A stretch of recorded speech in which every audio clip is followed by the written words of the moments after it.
Hello everyone. आज के video में हम देखेंगे application of uniform circular motion.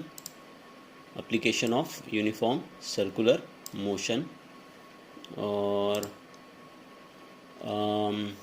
Uniform circular motion की डेफिनेशन हम ऑलरेडी देख चुके हैं पिछले क्लासेस में। तो यूनिफॉर्म सर्कुलर मोशन मीन्स ऐसी सर्कुलर मोशन जिसमें कि लीनियर स्पीड, एंगुलर वेलोसिटी और एंगुलर स्पीड कांस्टेंट रहते हैं।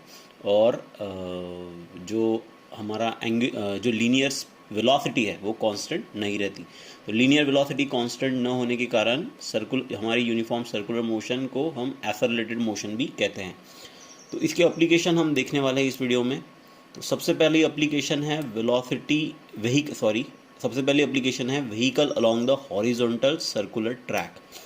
अभी हॉरिजॉन्टल सर्कुलर ट्रैक क्या होती है? हॉरिजॉन्टल सर्कुलर ट्रैक मीन्स कोई भी कर्व ट्रैक। अब इस डायग्राम में आप देख सकते हैं कि मैंने सर्कुलर ट्रैक बनाई हुई है। Okay, because it's look like a circle. Okay, पर इसका मतलब ये नहीं कि सर्कुलर ट्रैक इसी तरीके की हो। आपकी सर्कुलर ट्रैक कुछ इस तरीके की भी हो सकती है। ओके, अब ये रोड है हमारा, ठीक है, ये हमारा रोड है। तो रोड हमारा कर्व है। तो it that curve road is look like a arc of circle. ये जो कर्व रोड है हमारा, okay, it look like what? It look like arc of circle. ये सर्कल के आर्क के जैसा है। ओके, जिसकी कुछ रेडियस होगी आर फॉर एग्जांपल। ओके, तो इस ट्रैक को हम सर्कुलर ट्रैक कहेंगे। ओके, अब हॉरिजॉन्टल सर्कुलर ट्रैक का मतलब ये हुआ कि जो रोड का जो प्लेन है आपका, ओके, ये समझ लो ये हो गया हमारा ग्राउंड। ओके, ये जो ग्रीन लाइन है ये हो गया हमारा अर्थ सरफेस। ओके, और जो हमारा रोड सरफेस जो रहेगा, हमारा रोड सरफेस इसको पैरेलल रहेगा। हमारा जो रोड सरफेस रहेगा वो इस अर्थ के सरफेस को पैरेलल रहेगा। Means it's a flat road, एक तरीके का फ्लैट रोड होता है। ठीक है, तो इसे ऐसे रोड को हम जो कि सर्कुलर है ट्रैक और horizontal in the sense it is parallel to the earth surface. Okay, जो रोड का जो सरफेस है वो पैरेलल रहेगा हमारे अर्थ के सरफेस को। ओके, सो ऐसे रोड को हम कहेंगे हमारा हॉरिजॉन्टल सर्कुलर ट्रैक। ओके, अब आगे देखते हैं। तो अब यहाँ पे हम क्या कंसिडर कर रहे हैं? हम कंसिडर कर रहे हैं एक व्हीकल जिसका मास है m। ओके, जिसका मास है m, स्मॉल m। ये vehicle small m moving along the horizontal circular track of radius small r। तो हम यहाँ पे क्या कंसिडर कर रहे हैं? हम कंसिडर कर रहे हैं यहाँ पर एक व्हीकल। ओके, ये हो गया हमारा व्हीकल। इस व्हीकल का मास है स्मॉल m। ओके, और ये मूव हो रहा है एक हॉरिजॉन्टल सर्कुलर ट्रैक के ऊपर या फिर हॉरिजॉन्टल सर्कुलर रोड के ऊपर जिसकी रेडियस है r। ओके, इसकी रेडियस है r। ओके, अब ये तो हो गया ऊपर से देखा हुआ व्यू। अब हम उसको इस व्यू से देखेंगे। तो इस व्यू में क्या है? ये जो है ये जो हिस्सा है, ये जो लाइन है, ये लाइन इंडिकेट कर रही है हमारे रोड को। ये जो लाइन है ये इंडिकेट कर रहा है हमारे रोड को। ओके, या फिर आप बोल सकते हैं कि ये लाइन इंडिकेट कर रही है हमारे हॉरिजॉन्टल सरफेस को। ओके, हमारे रोड के सरफेस को। और ये हो गया हमारा व्हीकल। ओके, तो और ये जो C है यहाँ पे दिया हुआ, ये C अगर आप यहाँ देख सकते हो तो ये C है centre of mass of the road. Okay, तो इस डायग्राम के हिसाब से हमारा जो व्हीकल है वो सीधा इस प्लेन से बाहर आएगा इन द सेंस इसकी जो डायरेक्शन है वो है परपेंडिकुलर। जो direction of motion of vehicle जो है वो परपेंडिकुलर रहेगी हमारे इस स्क्रीन के सरफेस को। ओके, और वो रहेगी आउटवर्ड डायरेक्शन। ओके, तो अब इस जो भी हमारा व्हीकल है इसके ऊपर एक्ट होने वाले फोर्सेस को देखेंगे हम। सो जो फोर्सेस एक्ट हो रहे हैं हमारे व्हीकल के ऊपर, उसमें सबसे पहला फोर्स है वेट का फोर्स, ओके, mg, ओके, जिसकी डायरेक्शन है वर्टिकली डाउनवर्ड, ओके। आप देख सकते हैं कि जो वेट रहेगा आपके व्हीकल का उसकी डायरेक्शन रहेगी वर्टिकली डाउनवर्ड। उसके बाद अब ये जो वेट है व्हीकल का वो वर्टिकली डाउनवर्ड रहेगा, मीन्स आपका जो व्हीकल है वो अर्थ सरफेस के ऊपर या फिर रोड के सरफेस के ऊपर फोर्स एक्सर्ट करेगा, तो रोड सरफेस भी उसके ऊपर फोर्स एक्सर्ट करेगा, और जो फोर्स रहेगा आपके वेट के फोर्स के अपोजिट डायरेक्शन में, ओके। तो ये हो गया हमारा नॉर्मल रिएक्शन का फोर्स, ओके। एक बात हमेशा ध्यान रखिए कि नॉर्मल रिएक्शन का फोर्स हमेशा आपके रोड सरफेस को परपेंडिकुलर रहेगा, ओके। जो नॉर्मल रिएक्शन का जो भी आपका फोर्स है, ओके, ये हमेशा परपेंडिकुलर रहेगा आपके रोड सरफेस को, ये हमेशा परपेंडिकुलर रहेगा आपके रोड सरफेस को, ओके। तो ये हमने दिया हुआ है आगे, okay. 1 weight mg of vehicle in vertically downward direction, दूसरा है normal reaction n which is perpendicular to the road surface and it is in vertically upward direction, ये रहेगा वर्टिकली अपवर्ड डायरेक्शन में, ओके। नेक्स्ट जो force है वो है force of friction, force of friction और स्टैटिक फ्रिक्शन भी बोल सकते हैं उसे हम, ओके। फोर्स ऑफ फ्रिक्शन है, फोर्स ऑफ स्टैटिक फ्रिक्शन भी बोल सकते हैं। अब फ्रिक्शन का जो फोर्स है वो हमेशा रहता है रोड सरफेस के along, okay, it is always along the road surface, okay, and toward the centre of the circular track. तो आप देख सकते हैं यहाँ पर ये जो हमारा सरफेस टेंशन का जो सरफेस टेंशन नहीं, हमारे जो स्टैटिक फ्रिक्शन का जो फोर्स है, ओके, ये अलोंग द रोड है और इसकी जो डायरेक्शन है वो सेंटर की तरफ है, हमारे सेंटर ओ की तरफ, ओके। यहाँ पे आर रेडियस को दिखाया गया है, ओके, आर हो गई रेडियस हमारे सर्कुलर ट्रैक की, ओके। तो ये हो गए फोर्सेस जो हमारे व्हीकल के ऊपर एक्ट हो रहा है जब वो मूव हो रहा होता है किसके अलोंग, हॉरिजॉन्टल सर्कुलर ट्रैक के अलोंग, ओके। अब आपको भी पता है कि जो सेंट्रीपिटल फोर्स होता है हमारा, ओके, ये जो सेंट्रीपिटल फोर्स है हमारा, इसकी डायरेक्शन हमेशा toward the centre of the circular track या फिर centre of the circular path की तरफ रहती है। उसी डायरेक्शन में है हमारा फ्रिक्शन, ओके, उसी डायरेक्शन में है हमारा फ्रिक्शन। तो यहाँ पे जो फ्रिक्शन है, ये फ्रिक्शन यहाँ पे हमारे व्हीकल को सेंट्रीपिटल फोर्स प्रोवाइड कर रहा है, ओके। क्योंकि हमारा जो व्हीकल है वो मूव हो रहा है सर्कुलर ट्रैक के ऊपर, अगर हमारा व्हीकल सर्कुलर ट्रैक के ऊपर मूव हो रहा है इसका मतलब वो सर्कुलर मोशन परफॉर्म कर रहा है, वो सर्कुलर मोशन परफॉर्म कर रहा है, इसका मतलब वहाँ पे सेंट्रीपिटल फोर्स लगेगा ही, ओके। अब सेंट्रीपिटल फोर्स यहाँ पे कौन प्रोवाइड करेगा, सेंट्रीपिटल फोर्स यहाँ पे प्रोवाइड करेगा फोर्स ऑफ फ्रिक्शन, ओके। दोनों की डायरेक्शन सेम है, ओके। अब इस डायग्राम से हम क्या प्रेडिक्ट कर सकते हैं, देखते हैं, ओके। अब इस डायग्राम से हम क्या प्रेडिक्ट कर सकते हैं ये हम देखेंगे। तो इस डायग्राम से हम देख सकते हैं कि जो हमारा नॉर्मल रिएक्शन का फोर्स है, ओके, और वेट का फोर्स है, ये दोनों फोर्सेस एक दूसरे को अपोजिट डायरेक्शन में है और दोनों भी एक दूसरे को कैंसिल कर रहे हैं, मीन्स दोनों का भी मैग्नीट्यूड सेम है, ओके। तो दोनों का मैग्नीट्यूड सेम है, इसीलिए हम यहाँ पे लिख सकते हैं कि जो भी हमारा नॉर्मल रिएक्शन है, जो भी मैग्नीट्यूड है नॉर्मल रिएक्शन का, वो बराबर रहेगा हमारे वेट के, ओके। तो ये हो गया पहला कंक्लूजन डायग्राम के ऊपर से।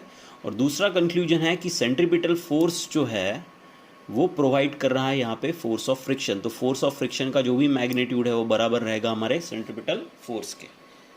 तो अब इक्वेशन 2 को थोड़ा सा डिटेल में लिखते हैं हम। यहाँ पे सेंट्रीपिटल फोर्स का फॉर्मूला डालते हैं। तो friction force is equals to centripetal force, और सेंट्रीपिटल फोर्स का फॉर्मूला है mr ओमेगा स्क्वायर। यहाँ पे m है हमारे मास ऑफ व्हीकल, r है यहाँ पे radius of the circular track, और ओमेगा है एंगुलर वेलोसिटी। इसको हम ऐसे भी लिख सकते हैं mv स्क्वायर अपॉन r। तो यहाँ पे m है मास ऑफ व्हीकल, एम है यहाँ पे मास ऑफ व्हीकल, वी है linear velocity of the vehicle और linear speed of the vehicle, और आर है radius of the circular track. Okay, तो ये दो फॉर्मूले हमने हमारे डायग्राम को ऑब्जर्व करके बनाए। ओके, अब यहाँ पे force of friction is given by, force of friction का एक फॉर्मूला है। ओके, और वो फॉर्मूला है force of friction, static friction is equals to mu S into N. अब यहाँ पे जो हमारा म्यू एस है, म्यू एस मीन्स ये हो गया हमारा coefficient of static friction, coefficient of static friction. Okay, और एन जो है यहाँ पे एन है नॉर्मल रिएक्शन। ओके, यही नॉर्मल रिएक्शन का फोर्स जो हमने अभी देखा था, ये N is what, normal reaction का फोर्स। अब जो फॉर्मूला है फ्रिक्शन फोर्स का, वो फॉर्मूला है friction force is equals to mu S, that is coefficient of friction into normal reaction. तो कोएफिशिएंट ऑफ फ्रिक्शन जो है ये एक एक्सपेरिमेंटल कांस्टेंट है, और ये डिपेंड रहता है हमारे नेचर ऑफ रोड सरफेस और टायर के सरफेस पर। अगर हमारा रोड सरफेस बहुत ज़्यादा रफ है, हमारे टायर बहुत ज़्यादा रफ है, तो जो फोर्स ऑफ फ्रिक्शन रहेगा वो ज़्यादा रहेगा। ओके, मीन्स अगर फोर्स ऑफ फ्रिक्शन ज़्यादा है, सॉरी, अगर हमारा रोड का सरफेस और टायर का सरफेस अगर रफ है तो कोएफिशिएंट ऑफ फ्रिक्शन ज़्यादा रहेगा। कोएफिशिएंट ऑफ फ्रिक्शन अगर ज़्यादा है तो हमारा फोर्स ऑफ फ्रिक्शन ज़्यादा रहेगा। ओके, तो अब हम इक्वेशन 3 और 4 का इस्तेमाल करके लिखेंगे कि अब फोर्स ऑफ फ्रिक्शन का भी फॉर्मूला है हमारे पास और सेंट्रीपिटल फोर्स का भी फॉर्मूला है, तो इन दोनों फॉर्मूलों को हम साथ में लिखेंगे। तो ये हो गया सेंट्रीपिटल फोर्स का फॉर्मूला।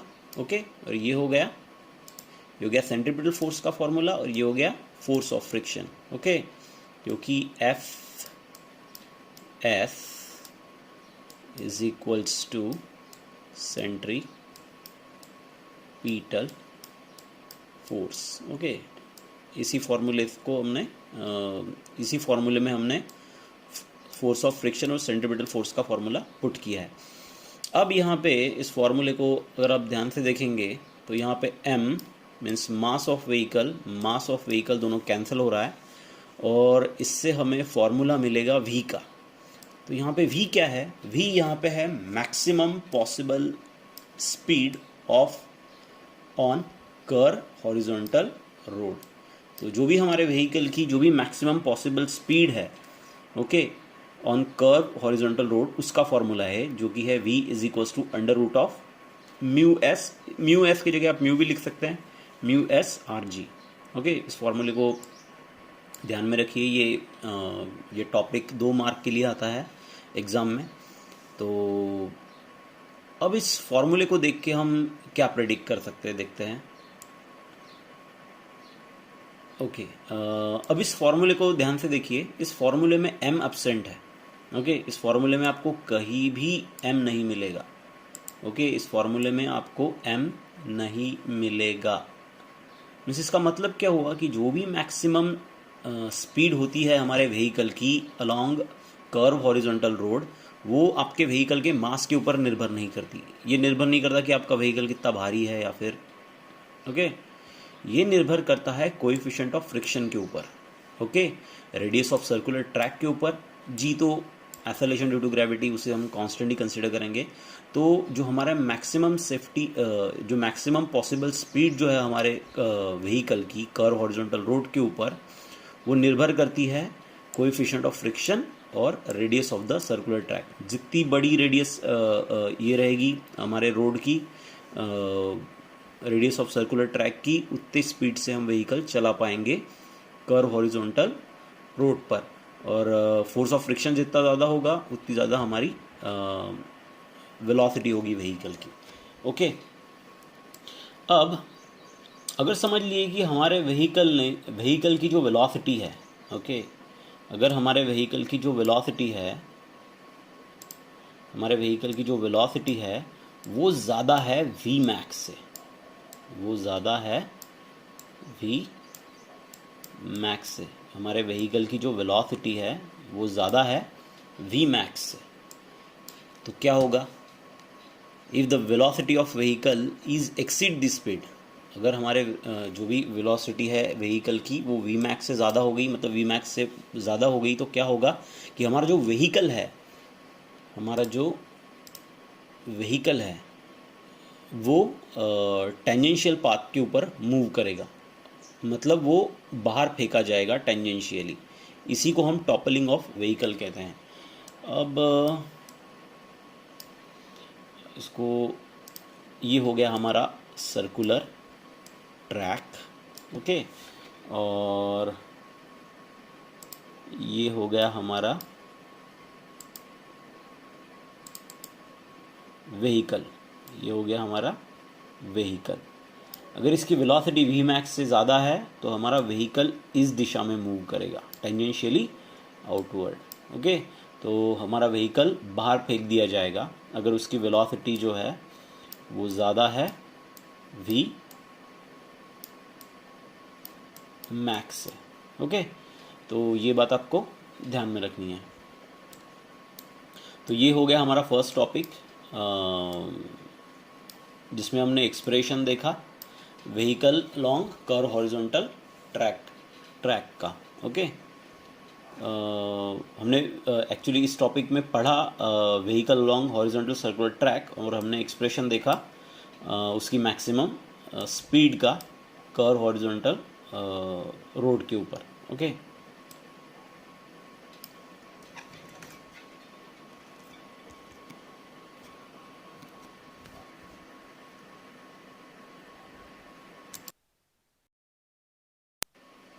ओके, नेक्स्ट एप्लीकेशन है यूनिफॉर्म सर्कुलर मोशन का वेल ऑफ डेथ और वॉल ऑफ डेथ, जिसे हम मौत का कुआं भी कहते हैं।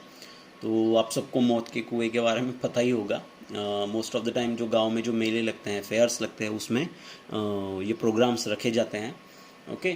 तो क्या होता है एक्चुअली मौत का कुआं? मौत का कुएं में आपको एक वर्टिकल हॉरिजॉन्ट एक वर्टिकल सिलेंड्रिकल वॉल होती है, ओके। एक वर्टिकल सिलेंड्रिकल वॉल होती है जिसकी रेडियस होती है r, और जिसके अंदर आपको व्हीकल हॉरिजॉन्टल सर्कल्स में मूव होते दिखाई देते हैं, या फिर उसके अंदर जो व्हीकल्स होते हैं वो चलाए जाते हैं हॉरिजॉन्टल सर्कल्स में। तो फिर से एक बार, मौत का कुआं मीन्स व्हाट? मौत का कुआं मीन्स अब वहाँ पे क्या होता है, it's a vertical cylindrical wall, इस तरीके की वर्टिकल सिलेंड्रिकल वॉल होती है, ओके। और इसके अंदर वर्टिकल सिलेंड्रिकल वॉल होती है कुछ इस तरीके की, और आपके जो व्हीकल हैं वो इसके अंदर सर्कुलर ट्रैक्स में, आपके जो व्हीकल्स हैं वो उसमें सर्कुलर ट्रैक्स में मूव होते हैं, ओके। या फिर सर्कुलर ट्रैक्स में वो जो लोग होते हैं वो सर्कुलर ट्रैक्स में उन व्हीकल्स को चलाते हैं। तो ये भी यूनिफॉर्म सर्कुलर मोशन का ही एग्जांपल है। तो देखते हैं कि फिज़िक्स में हम इसे किस तरीके से पढ़ते हैं। तो आपको भी पता है कि फ़िज़िक्स में जब हम इस टॉपिक को पढ़ेंगे तो सबसे पहले हम जो भी हमारा व्हीकल है उस मौत के कुएं में या फिर उस वेल ऑफ डेथ में जो मूव हो रहा है सर्कुलर हॉरिजॉन्टल ट्रैक्स में, हम उस पर लगने वाले फोर्सेस के बारे में सबसे पहले देखेंगे। तो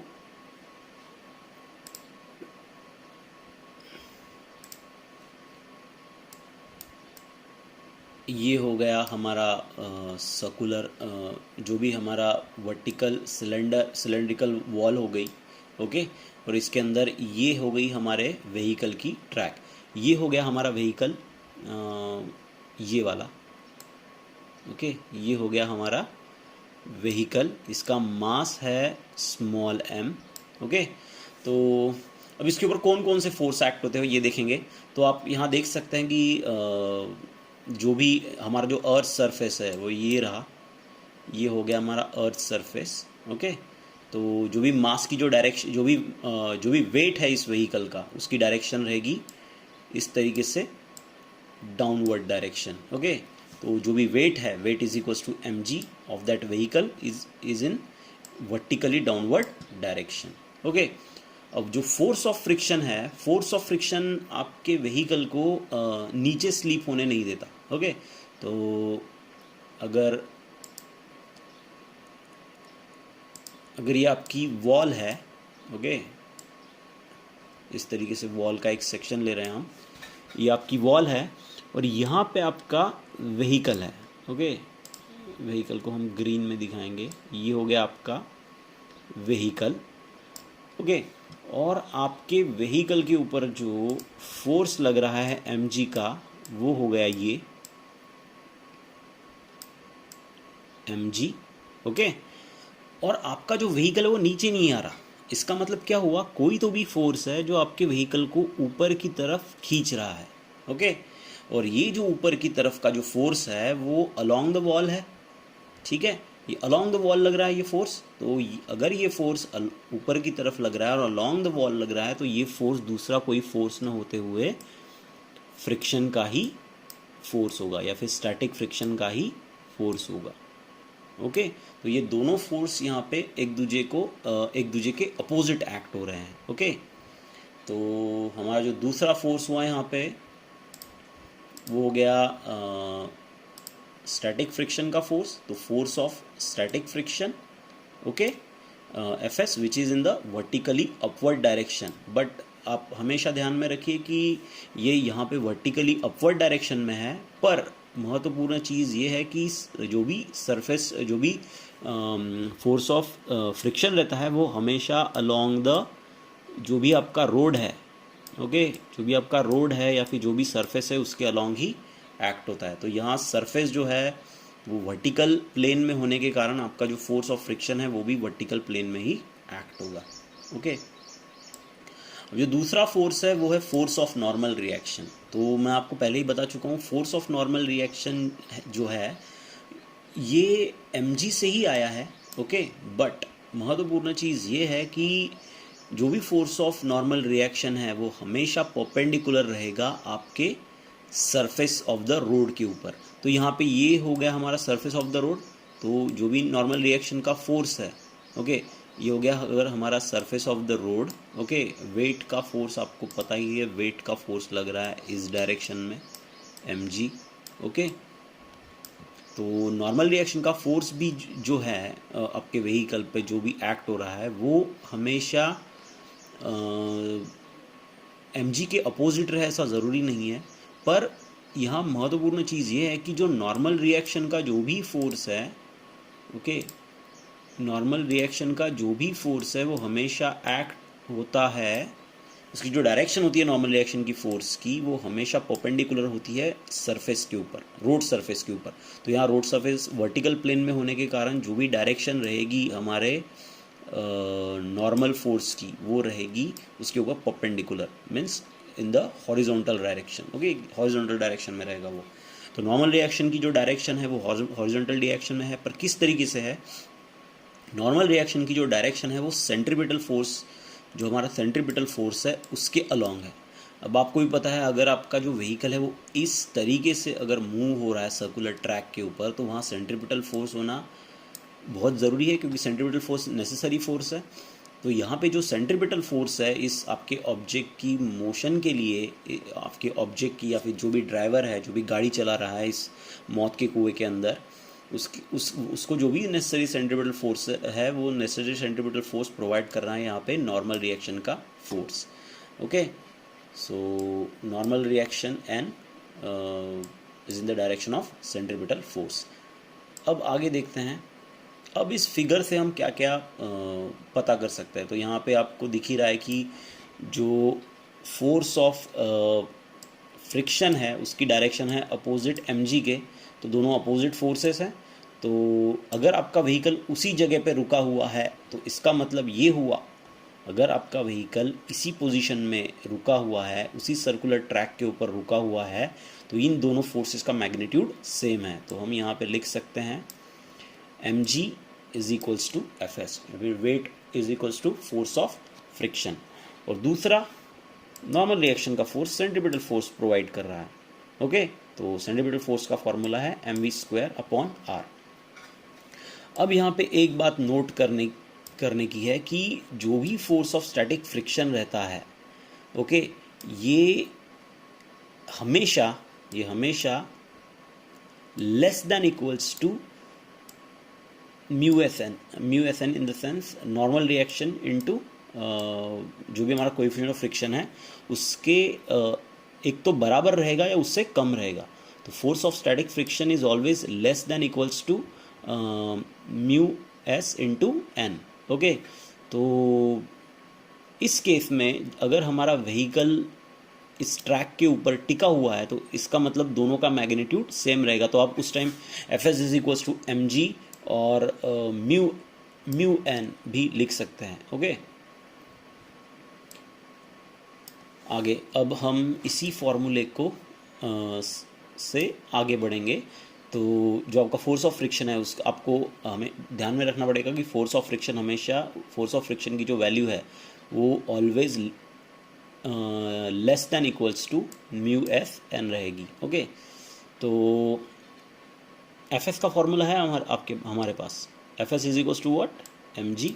okay, F S is equals to what, ये हो गया हमारा इक्वेशन 2, ये इक्वेशन 2 से आया है। एन का जो फॉर्मूला है, एन का फॉर्मूला भी हमें पता है, N is equals to centripetal force normal reaction. Okay, अब इन दोनों फार्मूला 1 और 2 को हम पुट करेंगे इस फॉर्मूले में, और इससे अब यहाँ पे जो m है, ओके, हमारा जो मास ऑफ व्हीकल है वो यहाँ पे हो जाएगा कैंसिल। ओके, अब जो फॉर्मूला हमारे पास बचेगा वो बचेगा g is less than equals to mu S V square by R. अब म्यू एस और आर को हम ले जाएंगे इस तरफ, तो हमारा फॉर्मूला होगा कुछ इस तरीके से, R G upon mu S is less than equals to V, या फिर इसको अगर हम उल्टा पढ़े तो दोनों जगह अगर स्क्वायर रूट ले लें तो हमारा फॉर्मूला कुछ इस तरीके से आएगा, v is greater than equals to under root of R G by mu S. बस इसको हमने उल्टा पढ़ा है यहाँ पर। तो ये हो गया हमारी जो भी ये हो गई वेलोसिटी के लिए, या फिर जो स्पीड है हमारे व्हीकल की उसके लिए हो गई कंडीशन। तो जो आपकी जो v की वैल्यू है वो under root of R G by mu S से एक तो ज़्यादा चाहिए या फिर उसके बराबर चाहिए। ओके, तो ये जो v की जो वैल्यू है इसकी मिनिमम वैल्यू जो है उसका फॉर्मूला क्या रहेगा, मैं फिर से एक बार सुनिए। मैंने यहाँ पे क्या किया, मैंने यहाँ पे कहा कि आपका जो v है, जो भी आपकी वेलोसिटी है व्हीकल की, जो मौत के कुएं के अंदर जो व्हीकल आपका मूव हो रहा है सर्कुलर ट्रैक्स के ऊपर, उसकी जो वेलोसिटी की जो वैल्यू है वो एक तो ज़्यादा चाहिए under root of R G by mu S से ज़्यादा चाहिए या फिर उसके बराबर चाहिए। तो मिनिमम वैल्यू तो इज इक्वल्स टू वैल्यू हो गई। ओके, जो मिनिमम वैल्यू आएगी आपके व्हीकल की v minimum is equals to under root of R G upon mu S. तो ये हो गया फॉर्मूला आपके उस व्हीकल के मिनिमम वेलोसिटी का जो मौत के कुएं के अंदर या फिर वेल ऑफ डेथ के अंदर सर्कुलर मोशन परफॉर्म कर रहा है। ओके, तो अगर समझ लीजिए कि जो भी वेलोसिटी है आपके व्हीकल की वो कम है, इस मिनिमम वेलोसिटी से भी कम है, तो क्या होगा उस समय आपका जो भी व्यक्ति है, जो भी सर्कुलर मोशन परफॉर्म कर रहा है मौत के कुएं के अंदर, वो वहाँ पे सर्कुलर मोशन परफॉर्म नहीं कर पाएगा और वो गिर जाएगा। Okay, if the velocity of vehicle inside the well of death is less then v minimum then it will fall and does not continue its circular motion। तो आपका व्हीकल क्या होगा, वो नीचे गिर जाएगा और वो सर्कुलर मोशन परफॉर्म नहीं कर पाएगा। ओके, तो ये हो गया दूसरा एप्लीकेशन